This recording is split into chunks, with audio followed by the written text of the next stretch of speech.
Assalamualaikum warahmatullahi wabarakatuh. Perkenalkan, nama saya Amirul Rasid. Saya berasal dari UIN Jamil Jambe Bukit Tinggi dari Fakultas Tarbiyah dan Ilmu Keguruan dan Prodi Pendidikan Teknik Informatika dan Komputer. Tujuan saya membuat video ini adalah untuk memenuhi tugas akhir dari mata kuliah pengantar teknologi informasi dan dibimbing oleh Ibu Busnita Darmawati. Beliau memberi saya tugas presentasi video yang berjudul Keamanan dan Kegagalan Sistem. Resiko keamanan komputer dan kegagalan sistem. Risiko keamanan komputer adalah segala sesuatu di komputer yang dapat merusak atau mencari data atau memungkinkan orang lain mengakses komputer tanpa sepengetahuan dan persetujuan pemilik komputer. Kegagalan sistem adalah kondisi ketika sebuah sistem tidak lagi berfungsi sebagaimana mestinya atau tidak dapat menjelaskan tugas yang seharusnya. Selanjutnya, jenis risiko keamanan komputer. Yang pertama, malware adalah perangkat lunak berbahaya seperti virus, worm, ransomware, dan spyware yang dapat merusak berkas, mencuri data, atau memberikan akses tidak sah ke sistem. Yang kedua, phishing adalah supaya penipuan untuk mendapatkan informasi sensitif seperti kata sandi atau detail kartu kredit, seringkali melalui email atau situs web palsu. Yang ketiga, SQL injection merupakan suatu metode yang dilakukan penyerang dengan cara memasukkan kode berbahaya ke dalam server melalui SQL untuk mencuri data. Yang keempat, man in the middle adalah upaya menyerang untuk mencegat komunikasi antara dua pihak tanpa sepengetahuan mereka, memungkinkan mereka untuk mengendus atau merusak data yang dikirim. Penyebab rentannya keamanan komputer. Yang pertama, perangkat lunak yang tidak diperbarui, seperti sistem operasi dan aplikasi yang tidak memiliki patch keamanan terbaru, lebih rentan terhadap serangan. Yang kedua, kata sandi lemah, yaitu menggunakan kata sandi yang mudah ditebak atau lemah membuat sistem lebih mudah ditembus. Yang ketiga, kesalahan manusia, yaitu kebocoran informasi bisa jadi akibat kesalahan pengguna, seperti salah mengklik tautan atau memberikan informasi kepada penipu. Akibat kegagalan sistem. Kegagalan sistem dapat disebabkan oleh hard drive yang mengalami bad sector, yang menyebabkan sistem operasi tidak dapat membaca dari hard drive. Yang pertama, motherboard yang rusak dapat menyebabkan kegagalan sistem karena komputer tidak dapat memproses permintaan atau beroperasi secara normal. Dua, prosesor yang rusak dapat dan biasanya menyebabkan kegagalan sistem karena komputer tidak dapat beroperasi jika prosesor tersebut tidak berfungsi dengan baik atau bahkan tidak berfungsi sama sekali. Yang ketiga, chip RAM yang rusak juga dapat menyebabkan kegagalan sistem karena sistem beroperasi tidak dapat mengakses data yang tersimpan di chip RAM. Selanjutnya, etika dan hukum penggunaan komputer. Cyber law adalah aspek hukum yang mengatur penggunaan teknologi informasi dan internet oleh individu maupun badan hukum, mencakup perlindungan hak cipta, hak merek, pencemaran nama baik, penipuan, hacking, transaksi elektronik, keamanan data, serta berbagai bentuk kejahatan IT. Selanjutnya, bentuk etika penggunaan komputer. Yang pertama, menghargai hak cipta dan kekayaan intelektual, mengunduh, menyebarkan, atau menggunakan karya orang lain tanpa izin merupakan pelanggaran etika.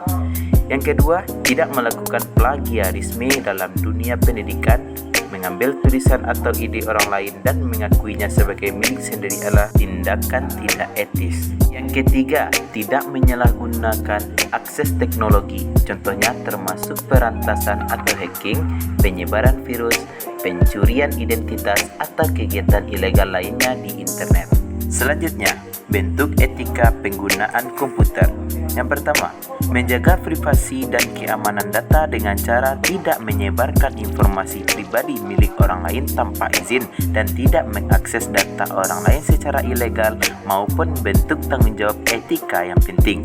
Yang kedua, berkomunikasi dengan sopan dan bijak, baik itu di media sosial, forum, atau email. Penting untuk menggunakan bahasa yang santun dan tidak menyebarkan ajaran kebencian, fitnah, atau berita palsu. Selanjutnya, green computing and privasi informasi. Green computing merupakan penggunaan teknologi komputer yang bertujuan untuk mengurangi pengaruhnya terhadap lingkungan. Hal ini dilakukan dengan cara memperhatikan penggunaan energi, bahan kimia, pengelolaan limbah elektronik, dan masih banyak lagi. Privasi informasi adalah hak individu untuk memiliki kendali atas data pribadi mereka, termasuk bagaimana data tersebut dikumpulkan, disimpan, digunakan, dibagikan. Selanjutnya, pendekatan dalam green computing. Terdapat 4 pendekatan yang dilakukan dalam konsep green computing, yaitu sebagai berikut. Yang pertama, Green OS adalah pendekatan dengan cara meminimalkan konsumsi listrik perangkat komputer dengan cara yang ramah lingkungan. Yang kedua, Green Disposal adalah pendekatan dengan cara membuat kembali komputer yang sudah ada atau mendaur ulang perangkat elektronik yang tidak digunakan. Yang ketiga, Green Design, yaitu merancang komputer yang hemat energi, server, printer, proyektor, dan perangkat digital lainnya. Keempat, Green Manufacture, yakni meminimalkan limbah selama proses pembuatan komputer dan mengurangi dampak terhadap lingkungan. Selanjutnya, prinsip privasi data. Yang pertama, akses, yaitu penggunaan berhak mengetahui, mengakses, memperbarui, dan mengoreksi data pribadi yang dimiliki organisasi. Yang kedua, transparansi, yaitu organisasi wajib menjelaskan data yang dikumpulkan, tujuan penggunaannya, pihak yang menerima data, serta memelihara inventaris data dan kontrol akses sesuai klasifikasi.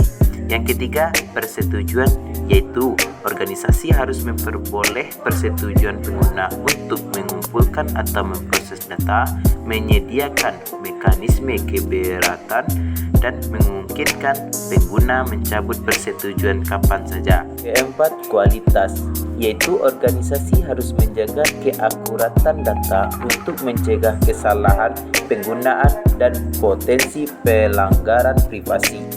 Yang kelima, batasan pengumpulan, penyimpanan, dan penggunaan data, yaitu mengumpulkan data harus memiliki tujuan jelas, dilakukan seminimal mungkin, hanya digunakan sesuai tujuan, dan disimpan sampai tujuan tersebut terpenuhi. Yang keenam, privasi berdasarkan desain, yaitu privasi harus menjadi fitur utama dalam setiap sistem dan proses, dengan kontrol data tetap berada di tangan pengguna. Dan yang ketujuh, keamanan, yaitu organisasi harus menerapkan kontrol dan mekanisme yang melindungi kerahasiaan serta integritas data.